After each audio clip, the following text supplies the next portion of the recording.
الحمد لله نحمده ونستعينه ونستغفره ونؤمن به ونتوكل عليه ونعوذ بالله من شرور أنفسنا ومن سيئات أعمالنا من يهده الله فلا مضل له ومن يضلله فلا هادي له وأشهد أن لا إله إلا الله وحده لا شريك له وأشهد أن سيدنا وسندنا وشفيعنا ونبينا محمدا عبده ورسوله صلى الله تعالى عليه وعلى آله وأصحابه وبارك وسلم تسليما كثيرا أما بعد فأعوذ بالله من الشيطان الرجيم بسم الله الرحمن الرحيم والمحصنات من النساء إلا ما ملكت أيمانكم كتاب الله عليكم وأحل لكم ما وراء ذلكم أن تبتغوا بأموالكم محسنين غير مسافحين والمحصنات اور نکاح نہ کرو ان عورتوں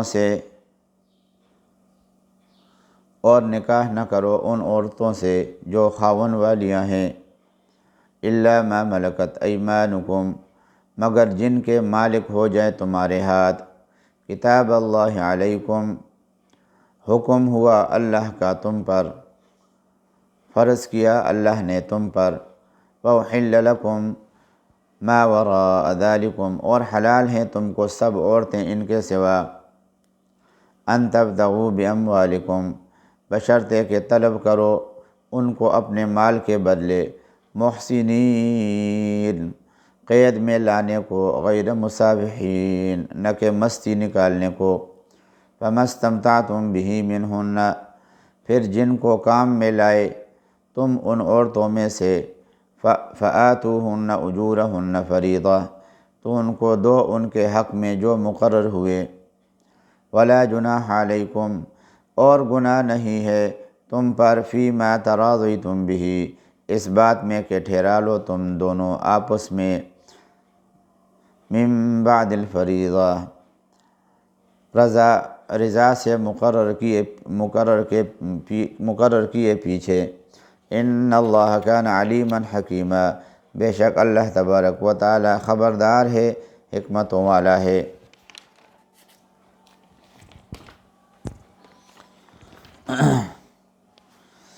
یہ اللہ تبارک و تعالی نے اس پارہ نمبر 5 کے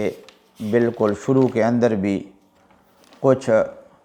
محرمات کا ذکر فرمایا ہے، کیونکہ پارہ نمبر 4 کے آخر میں اللہ تبارک و تعالی نے جن عورتوں کا ذکر فرمایا تھا وہ عورتیں تھیں کہ جن میں سے بعض تو انسان کے اوپر ہمیشہ کے لیے حرام تھی، ان سے نکاح کرنا ہمیشہ کے لیے حرام تھا، اور بعض کے ساتھ نکاح کرنا کسی عارض کی وجہ سے حرام تھا، اس عارض کے ختم ہونے کی صورت میں ان کے ساتھ نکاح کرنا حلال تھا۔ اب یہاں پہ حق تعالی شانہ نے یہ پارہ نمبر 5 کے بالکل شروع میں کچھ دیگر عورتوں کا ذکر فرمایا ہے جو کہ انسان کے اوپر حرام قرار دی گئی ہیں۔ ان میں سے وہ عورتیں کہ جو شوہر والی ہوں، یعنی باقاعدہ کسی کے نکاح میں ہوں تو دوسرا شخص اس سے نکاح نہیں کر سکتا، اور اس سے یہ بھی معلوم ہوا کہ ایک عورت بیک وقت ایک سے زائد شوہروں والی نہیں ہو سکتی۔ اس دور میں بعض ملحد اور دین بیزار لوگ کہتے ہیں کہ جس طریقے سے مردوں کے لیے ایک سے زائد بیویوں کو اجازت ہے، اسی طریقے سے عورتوں کو بھی ایک سے زائد شوہر رکھنے کی اجازت ملنی چاہیے۔ یہ مطالبہ ان کا سراسر اسلام کے تعلیمات اور قرآن کریم کے اس واضح ارشاد کے خلاف ہے۔ ایسی جاہلانہ باتیں کرنے والے یہ لوگ نہیں سمجھتے کہ مرد کے لیے ایک سے زائد عورتوں کے ساتھ نکاح کرنا تو نعمت ہے، جسے ہر مذہب کے اندر اور ہر ملت کے اندر تسلیم کیا گیا ہے، اور لیکن عورت کے لیے ایک وقت میں ایک سے زائد شوہر کا ہونا اس عورت کے لیے باعث مصیبت ہے، اور جو دو مرد ایک عورت کے شوہر بن جائیں ان کے لیے بھی باعث ننگ و عار ہے، اور یہ سراسر بے شرمی ہے۔ نیز اس میں کسی بچے کے ثابت ہونے کے لیے بھی کوئی راستہ باقی نہیں رہتا۔ اس وجہ سے اللہ تبارک و تعالیٰ نے عورت کو صرف ایک ہی شوہر کے ساتھ نکاح کرنے کا حکم دیا ہے، ایک سے زائد مردوں کے ساتھ اس کے لیے قطعاً نکاح جائز نہیں ہے۔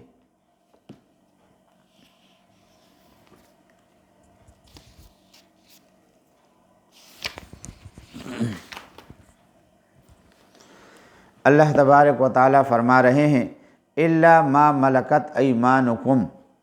یہ حقیقت میں استثناء ہے والمحصنات من النساء سے۔ اس کا مطلب یہ ہے کہ شوہر والی بیوی سے کسی دوسرے شخص کا نکاح کرنا جائز نہیں ہے، الا یہ کہ کوئی عورت مملوکہ باندی ہو کر آ جائے، جس کی صورت یہ ہے کہ مسلمان مثلاً کافروں کے ساتھ لڑ رہے تھے، جہاد کر رہے تھے، اور وہاں سے کچھ عورتوں کو گرفتار کر لیا گیا، قیدی بنا کر مسلمانوں کے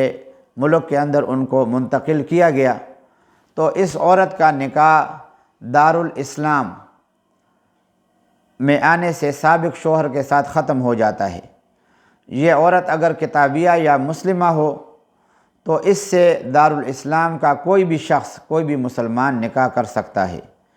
اور اگر امیر المومنین اس کو باندی بنا کر کسی فوجی کو مال غنیمت کے اندر تقسیم کرتے ہوئے دے دے، تب بھی بغیر نکاح کے وہ اس سے استمتاع، نفع اٹھانا، اس کے ساتھ ہم بستری کرنا اس کے لیے جائز ہوتا ہے۔ لیکن اس میں جو ہے فقہاء نے ایک شرط یہ مقرر کی ہے کہ اگر اس کے ساتھ وہ ہم بستری کرے گا تو ایک ماہواری اس کو آنے کے بعد پھر جو ہے نا اس کے لیے جائز ہوگا، اور اگر حمل ہے اس کا اور وہ گرفتار کر کے دارالاسلام لائی گئی، پھر مال غنیمت میں وہ کسی سپاہی کو مل گئی،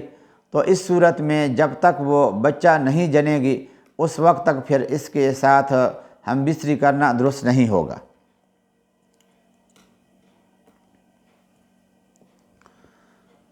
کتاب اللہ علیکم، اللہ تبارک و تعالیٰ فرما رہے ہیں کہ یہ جو عورتیں ذکر کی گئی ہیں ان کی حرمت اللہ تعالیٰ کی طرف سے طے شدہ ہے۔ آگے وَأُحِلَّ لَكُم مَّا وَرَاءَ ذَلِكُم سے اللہ تبارک و تعالیٰ فرما رہے ہیں کہ جن محرمات کی فہرست ذکر کی گئی ہے وہ تو ایک مسلمان کے اوپر حرام ہے، لیکن ان کے علاوہ جتنی بھی عورتیں ہیں وہ ایک مسلمان کے لیے حلال ہیں۔ مثلاً چچا زاد لڑکی ہے، خالہ زاد لڑکی ہے، یا ماموں زاد بہن ہے، ماموں چچا کی بیوی ان کی وفات یا طلاق دینے کے بعد، کیونکہ ماموں جب تک زندہ ہے آدمی مامی کے ساتھ نکاح نہیں کر سکتا، لیکن وہ انتقال کر تو پھر نکاح جائز ہو جاتا ہے۔ اس طریقے سے جو عورت چچا کے نکاح میں ہے جب تک چچا زندہ ہے اس وقت تک آدمی ان کے ساتھ نکاح نہیں کر سکتا، اگر وہ مر جائے پھر یہ آدمی کے لیے حلال ہو جاتی ہے۔ اس طریقے سے اگر وہ طلاق دے دیں تو طلاق دینے کے بعد بھی جو ہے نا پھر آدمی اس کے ساتھ نکاح کر سکتا ہے، لیکن اس میں شرط یہ ہے کہ وہ یہ جو ابھی محرمات کی قسمیں بیان کی گئی ہیں ان میں سے کسی رشتے سے وہ محرم نہ ہوں، اور اس طریقے سے منہ بولے بیٹے کی بیوی جب وہ طلاق دے دے یا وفات پا جاوے، بیوی مر جائے تو اس کی بہن کے ساتھ وغیرہ بے شمار صورتیں بنتی ہیں، ان سب کو حق تعالی شانہ نے ما وراء ذالکم کے عموم میں داخل فرمایا ہے۔ دوسرا مسئلہ یہ ہے کہ ایک آدمی کے لیے بیک وقت 4 عورتوں سے زیادہ اپنے نکاح کے اندر رکھنا بھی جائز نہیں ہے، البتہ ان 4 میں سے کوئی ایک مر جائے تو پھر چونکہ 3 رہ جائیں گی تو اب جو ہے نا کسی اور کے ساتھ نکاح کرنا جائز ہے۔ ایک ہی وقت کے اندر آدمی صرف 4 بیویاں رکھ سکتا ہے، اور 4 سے زائد جو ہے نا وہ رکھ نہیں سکتا۔ ان تبتغوا باموالکم، یعنی محرمات کا یہ بیان اس لیے تمہارے لیے کیا گیا ہے کہ تم اپنے مالوں کے ذریعے سے حلال عورتیں تلاش کرو اور ان کو اپنے نکاح میں لاؤ۔ یہ پہلے بھی میں نے ایک احکام القرآن کا حوالہ دیا تھا۔ احکام القرآن 2 ہیں، عربی زبان کے اندر ہیں۔ ایک احکام القرآن، قرآن کے احکام تقریباً 6 جلدوں کے اندر مولانا ظفر احمد عثمانی رحمہ اللہ کی تحریر ہے، انہوں نے یہ احکام القرآن لکھا ہے۔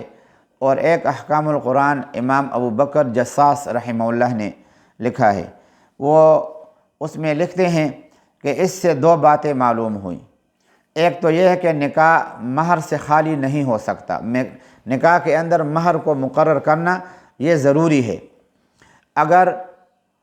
میاں بیوی آپس میں مہر نہ ہونے کے اوپر بھی اتفاق کر لیں تب بھی جو ہے نا وہ شوہر کے ذمے پر مہر کا ادا کرنا لازم ہوگا۔ اور دوسری بات اس سے یہ معلوم ہوئی کہ مہر کو ایسی چیز مقرر کرنا ضروری ہے جو مال بن سکتا ہو۔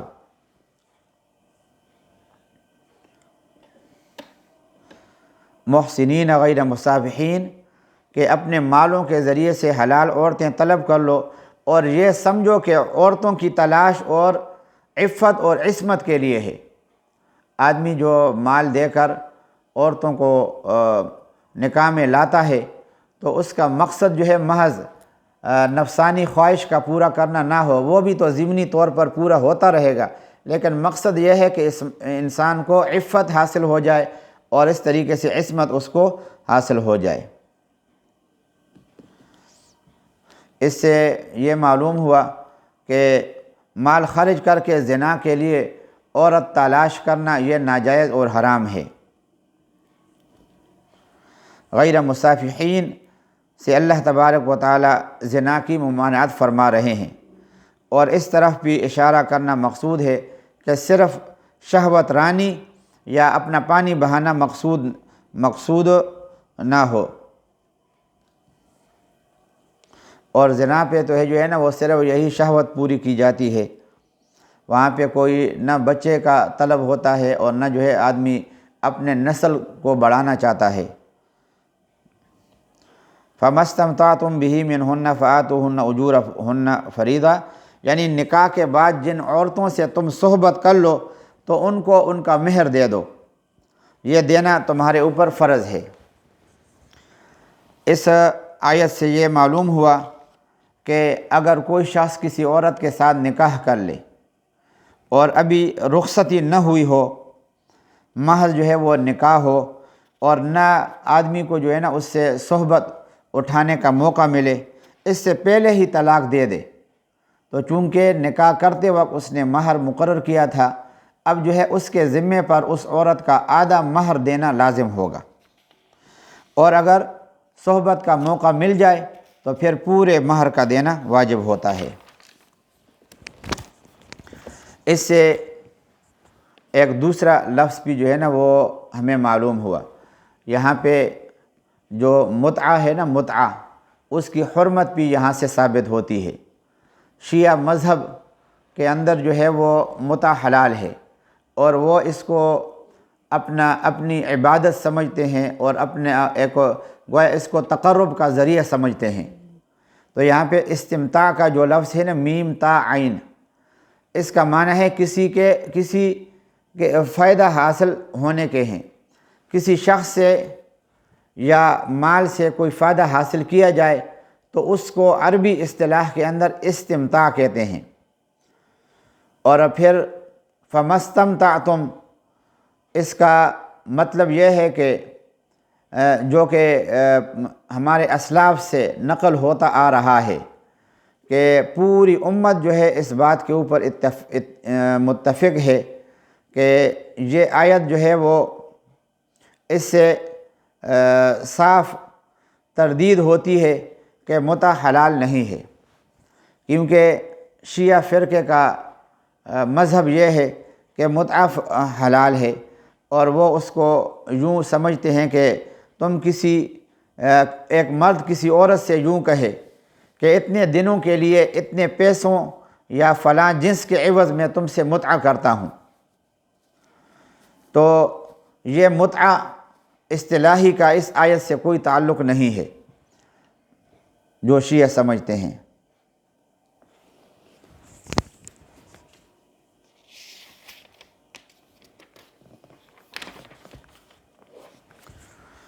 وَمَن لَّمْ يَسْتَطِعْ مِنكُمْ طَوْلًا،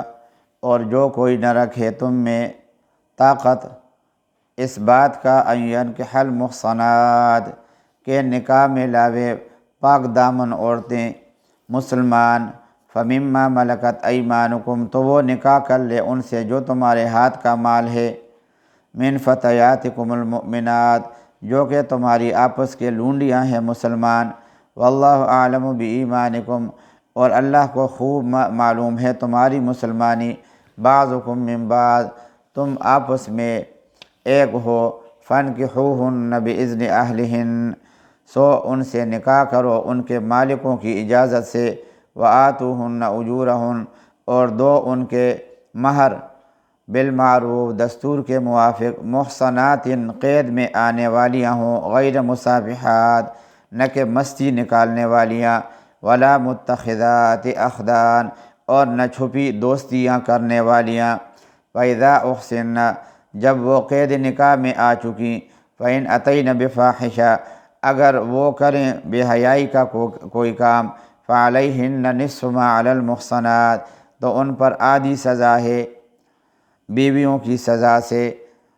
من علی المحصنات من العذاب، ذَلِكَ لِمَنْ خَشِيَ الْعَنَتَ مِنْكُمْ یہ اس واسطے ہے جو کوئی تم میں سے ڈرے تکلیف میں پڑنے سے، وَأَن تَصْبِرُوا خَيْرٌ لَكُمْ اور صبر کرو تو بہتر ہے تمہارے حق میں، وَاللَّهُ غَفُورٌ رَحِيمٌ اور اللہ خوب بخشنے والا مہربان ہے۔ یہ یہاں پہ اللہ تبارک و تعالیٰ نے ارشاد فرمایا کہ مَن لَّمْ يَسْتَطِعْ مِنكُمْ طَوْلًا، طول کا لفظ جو ہے نا ذکر کیا ہے،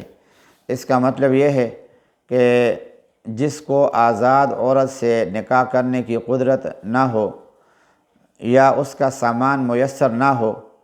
تو وہ مومن باندیوں سے نکاح کر سکتا ہے۔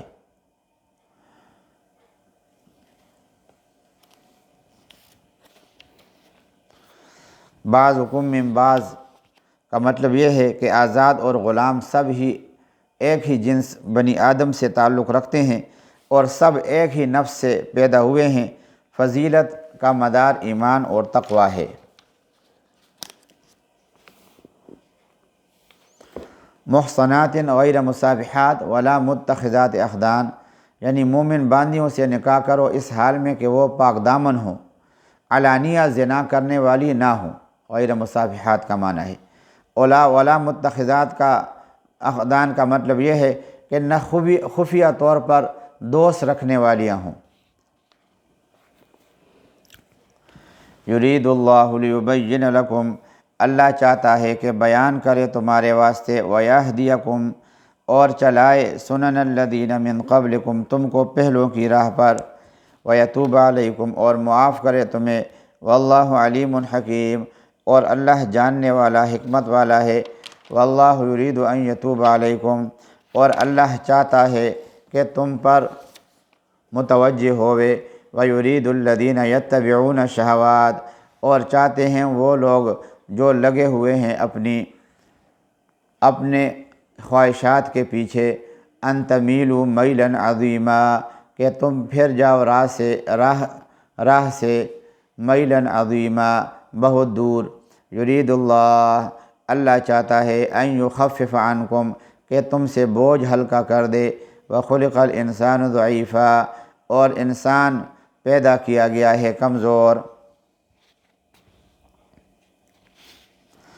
یعنی اللہ تبارک و تعالی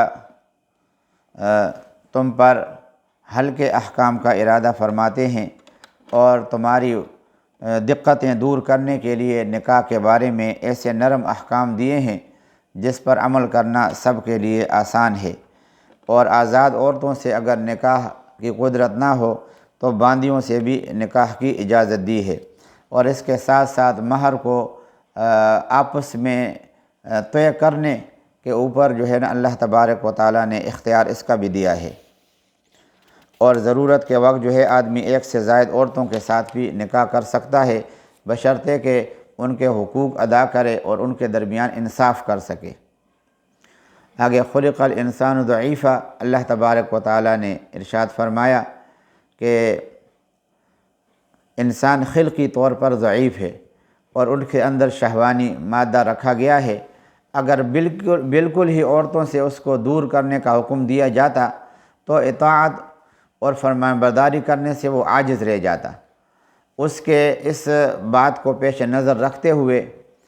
عورتوں سے نکاح کرنے کی اسے اجازت ہی نہیں بلکہ اسے ترغیب دی گئی ہے۔ یا ایھا الذین آمنوا، اے ایمان والے لوگو، لا تأکلوا اموالکم بینکم بالباطل، مت کھاؤ ایک دوسرے کا مال ناحق، الا ان تکون تجارہ، مگر یہ کہ تجارت ہو، عن تراض منکم، آپس کی خوشی سے، ولا تقتلوا انفسکم، اور خون نہ کرو آپس میں، ان اللہ کان بکم رحیما، بے شک اللہ تم پر مہربان ہے، ومن یفعل ذلک عدوانا، اور جو کوئی یہ کام کرے زیادتی سے، وظلما، اور ظلم سے، فسوف نصلیہ نارا، تو ہم اس کو ڈال دیں گے جہنم میں، وکان ذلک علی اللہ یسیرا، اور یہ اللہ پر آسان ہے۔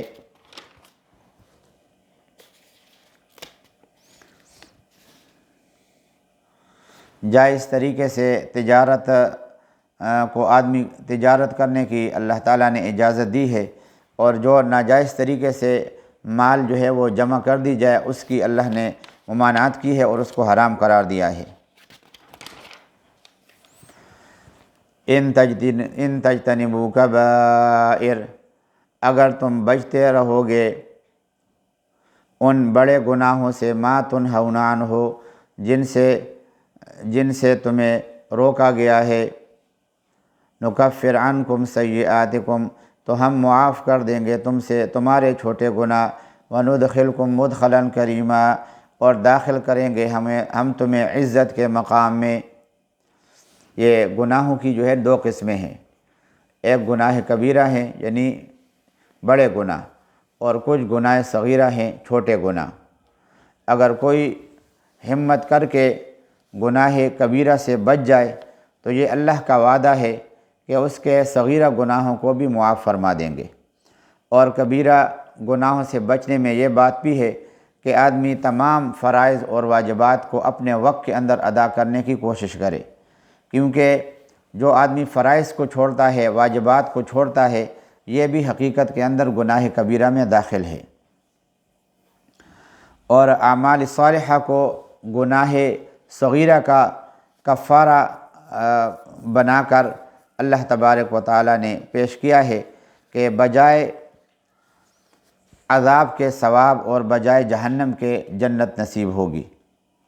احادیث صحیحہ سے یہ بات ثابت ہے، پہلے بھی میں نے ایک روایت نقل کی تھی کہ جب کوئی شخص نماز کے لیے وضو کرتا ہے تو ہر عضو سے اس کے دھونے سے گناہوں کا کفارہ ہو جاتا ہے۔ چہرہ دھویا تو آنکھ، کان، ناک وغیرہ کے گناہوں کا کفارہ ہو گیا، کلی کی تو زبان کے گناہوں کا کفارہ ہو گیا، پاؤں دھوئے تو پاؤں کے گناہ دھل گئے، اور جب وہ مسجد کی طرف چلتا ہے تو ہر قدم پہ اس کے گناہ کا کفارہ ہو جاتا ہے۔ تو نماز، وضو اور اعمال صالحہ کے ذریعے سے گناہوں کا کفارہ روایات حدیث میں مذکور ہے، اور اس سے مراد گناہ صغیرہ ہے، اور گناہ کبیرہ جو ہے وہ توبہ سے ہی معاف ہوتے ہیں۔ اور توبہ کے لیے شرط یہ ہے کہ آدمی نے اگر اب حق تعالی شانہ کی حق تلفی کی ہو، جس کو حقوق اللہ کہتے ہیں، تو اس کو ادا کرے، پھر اللہ اس کی توبہ کو قبول کر دے گا۔ مثلا نمازیں اس سے قضا ہو گئی ہیں، روزے اس سے چھوٹ گئے ہیں، تو ان کو ادا کرنے کی کوشش کرے اور پھر اس کی توبہ قبول ہو جائے گی۔ یا حق العبد کے اندر اس نے نقصان کیا ہے، بندوں کے حقوق اس نے ہڑپ کیے ہیں، ناجائز زمینیں قبضہ کی ہیں، یا جو ہے وہ اس کے علاوہ کوئی اور کسی سے مال چھینا ہے اور زبردستی جو ہے وہ کسی کا ناجائز طریقے سے مال حاصل کیا ہے،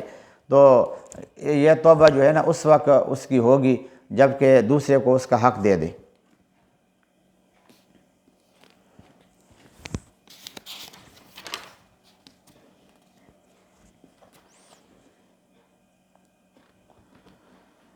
وَلَا تَتَمَنَّوْا، اور آرزو مت کرو، ما فضل اللہ بہ، جس چیز میں بڑائی دی ہے اللہ تعالیٰ نے، بعضکم علی بعض، تم میں سے ایک کو دوسرے پر، للرجال نصیب مما اکتسبوا، مردوں کے لیے حصہ ہے اپنی کمائی میں سے، وللنساء نصیب مما اکتسبن، اور عورتوں کو حصہ ہے اپنی کمائی میں سے۔ واسألوا اللہ من فضلہ، اور مانگتے رہو اللہ تعالیٰ سے اس کا فضل، ان اللہ کان بکل شیء علیما، بے شک اللہ تعالیٰ کو ہر چیز معلوم ہے، وَلِكُلٍّ جَعَلْنَا مَوَالِيَ، اور ہر ایک آدمی کے لیے ہم نے مقرر کر دیے ہیں وارث، مما ترک الوالدان، اس مال کے کہ چھوڑ مرے ماں باپ، والاقربون، اور قرابت والے، والذین عقدت ایمانکم، اور جن سے معاہدہ ہوا تمہارا، فآتوہم نصیبہم، ان کو دو ان کا حصہ، ان اللہ کان علی کل شیء شہیدا، بے شک اللہ تبارک و تعالی ہر چیز پر گواہ ہے، اور ساری چیزیں اس کے سامنے ہیں، ہر چیز پر وہ مطلع ہے۔ یہ جو غیر اختیاری فضائل ہیں اس کی تمنا کرنے سے حق تعالی شانہ نے منع فرمایا ہے، اور وجہ اس کی یہ ہے کہ انسان جب اپنے آپ کو دوسروں سے مال و دولت، آرام و عیش اور حسن و خوبی اور علم و فضل میں کم پاتا ہے تو عادتاً اس کے دل میں حسد کا جو مادہ ہے اور اس کے جو جراثیم ہے وہ ابھرتے ہیں، جس کا تقاضا کم از کم یہ ہوتا ہے کہ میں بھی اس کے برابر یا اس سے زیادہ ہو جاؤں، اور بسا اوقات جب اس کو قدرت اس پر نہیں ہوتی تو اس صورت میں پھر وہ آگے حسد کی وجہ سے کچھ اور منصوبے بنانا شروع کر دیتا ہے۔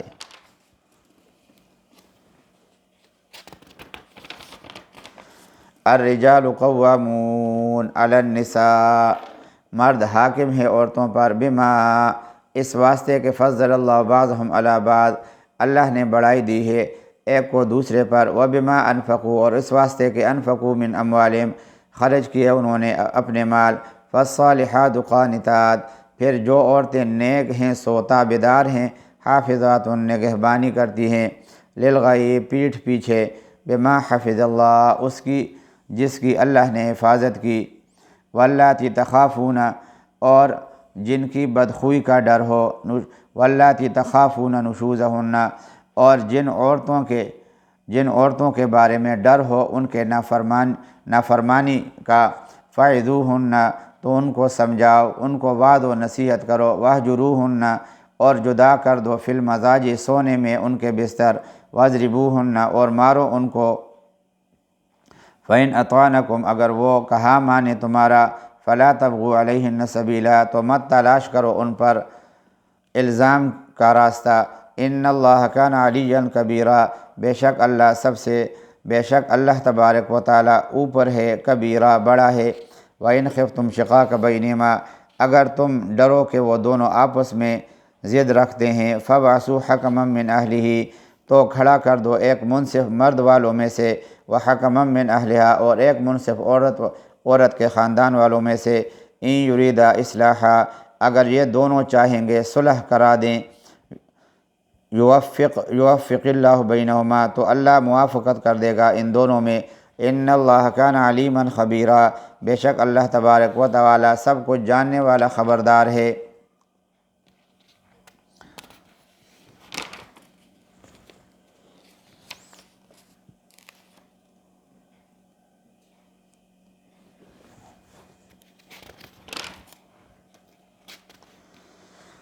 یہاں پہ صالح بیوی کے لیے جو ہے نا وہ یہ علامتیں بیان کی ہیں کہ نیک عورتیں وہ ہیں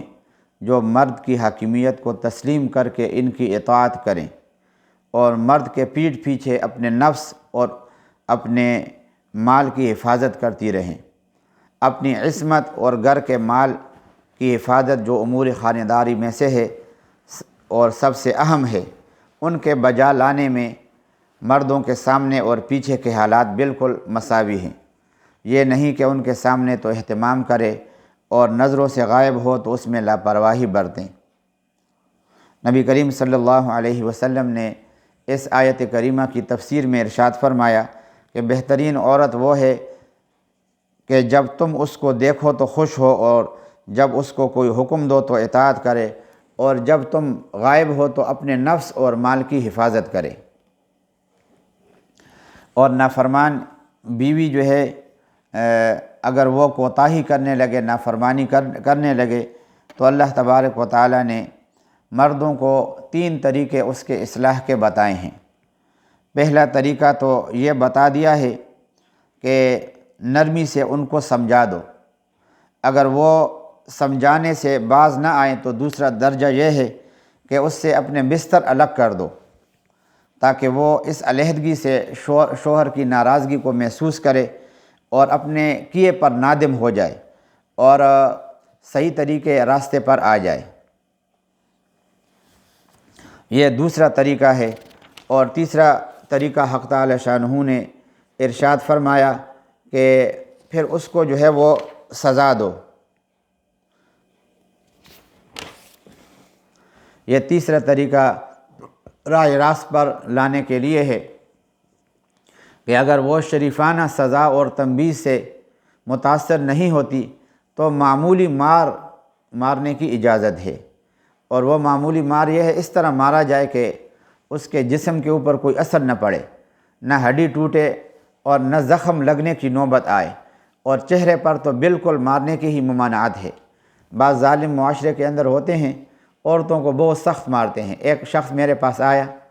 تو اس نے اپنے کسی عزیز کے بارے میں کہا کہ وہ اپنی بیوی کو مرغا بنا دیتا ہے۔ اب دیکھو یہ کوئی سزا ہے؟ شریعت کے سراسر جو ہے نا وہ خلاف ہے۔ شریعت نے حکم دیا ہے کہ 3 درجے ہیں۔ پہلا درجہ جو ہے اس کو نرمی سے سمجھانے کا ہے، دوسرا درجہ اپنے بستر کو الگ کرنے کا ہے، اور تیسرا درجہ اس طریقے سے مارنے کا ہے کہ اس کا جسم جو ہے وہ مار سے اس کے اوپر کوئی زخم نہ پڑے، کوئی نشان اور اثر اس کے اوپر نہ پڑے، اور نہ اس کی کوئی ہڈی ٹوٹے۔ تو اس طریقے سے جو ہے وہ اصلاح حاصل کر سکتی ہے۔ یہ کہتے ہیں کہ بعض حضرات نے اس کا ایک شان نزول بھی ذکر کیا ہے کہ حضرت زید ابن ابی زہیر نے اپنی لڑکی حبیبہ کا نکاح حضرت سعد ابن ربیع سے کر دیا تھا۔ ان کے آپس میں کچھ اختلافات پیدا ہو گئے تو شوہر نے اس کو ایک تھپڑ رسید کیا، تو حضرت حبیبہ نے اپنے والد سے شکایت کی۔ والد ان کو لے کر نبی کریم صلی اللہ علیہ وسلم کی خدمت میں حاضر ہوئے۔ آپ نے حکم دیا کہ حبیبہ کو حق حاصل ہے کہ جس زور سے اس کے شوہر نے اس کو تھپڑ لگائی ہے اتنی ہی زور سے اس کو بھی تھپڑ لگا دی جائے۔ یہ دونوں نبی کریم صلی اللہ علیہ وسلم کا حکم سن کر حضرت سعد سے انتقام لینے کے لیے چلے، مگر اس وقت یہ آیت نازل ہو گئی جس میں آخری درجہ مرد کے لیے عورت کو مارنے کی اجازت کا تھا، تو اس وجہ سے مرد سے قصاص یا انتقام لینے کی پھر اجازت نہیں رہی۔ یہ آیت نازل ہونے پر نبی کریم صلی اللہ علیہ وسلم نے دونوں کو بلایا اور اللہ کا یہ حکم ان کے سامنے پڑھ کر سنایا، اور انتقام لینے کا پہلا حکم بھی اپنا منسوخ کر دیا۔